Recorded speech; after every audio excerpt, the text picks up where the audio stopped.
السلام عليكم.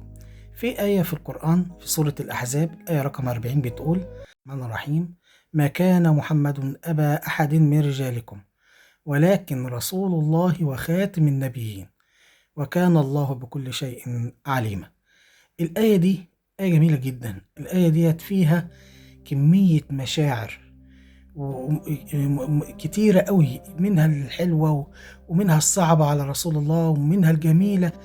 يعني هنا ربنا بيقول ايه؟ طبعا الاول الايه دي نزلت بسبب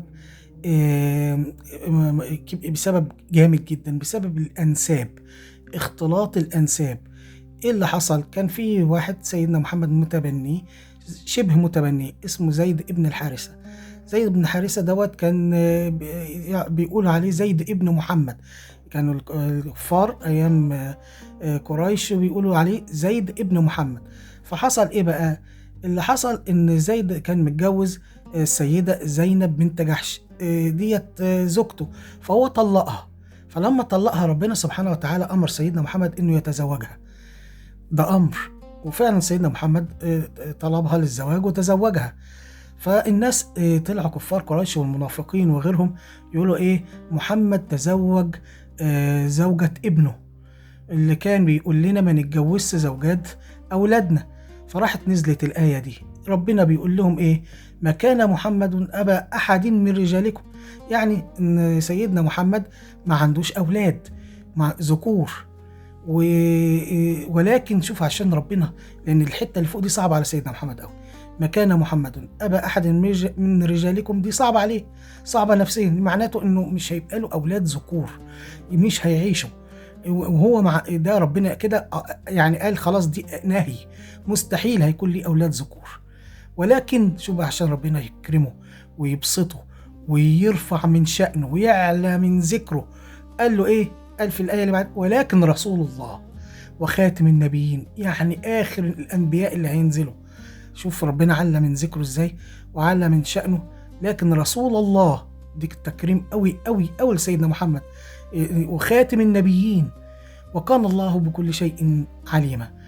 يعني انا عارف، يعني ربنا بيقول انا عارف انا بعمل ايه، كل حاجه بحساب وكل حاجه مكتوبه، وان ده تقدير الله سبحانه وتعالى. هو اعلم بانتهاء النبوه، وان لو كان سيدنا محمد عنده اولاد ذكور كانت ممكن النبوه تنتقل ليهم، وممكن يبقى لهم اتباع، وممكن ناس يمشوا معاهم. فعشان كده ربنا نهاها، قال خاتم الانبياء، خاتم النبيين، خاتم الرسل، مفيش رسول مفيش نبي من بعده، علشان الأقاويل اللي عمالة تطلع وتقول كلام متناقض وتشكك في الناس وتشكك الناس في إيمانها وإسلامها. أدي ربنا كرم سيدنا محمد وربنا نهاها، مفيش أولاد من بعد سيدنا محمد ذكور لسيدنا محمد. وكمان علشان الناس تعرف في فرق بين ابنك اللي من صلبك وابنك اللي انت متبنيه.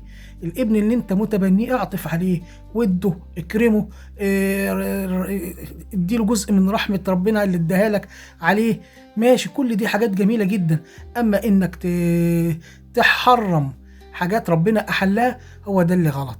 ان انت تحرم ان انت لو هو مثلا متزوج واحده وطلقها، انت من حقك تتجوزها، لان هو غريب عنك، هو مش من دمك، هو مش من دمك. عشان كده ربنا فرق في الميراث، فرق في الحاجات دي. هو مش من حقه يورثك، اولادك اللي من صلبك بس هم اللي يورثوك. طب مالكش اولاد، ممكن توصيله وصيه، بس اخواتك يورثوا، اهلك يورثوا. صلة الرحم يا جماعة مهمة جدا. عشان كده الآية دي فيها كل حاجة بتتكلم عن الموعظة والرحمة، وان نكون يعني انتوا الآية دي فيها معاني جامدة جدا كبيرة قوي، فيها رحمة وفيها تأكيد وفيها عدم اختلاط أنساب.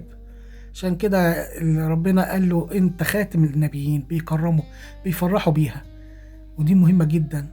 عشان كده احنا في كل صلاة في كل ركعة بنذكر سيدنا محمد فيها. تحياتي ليكم، كل سنة وانتم طيبين، تقبلوا تحياتي. السلام عليكم ورحمة الله وبركاته.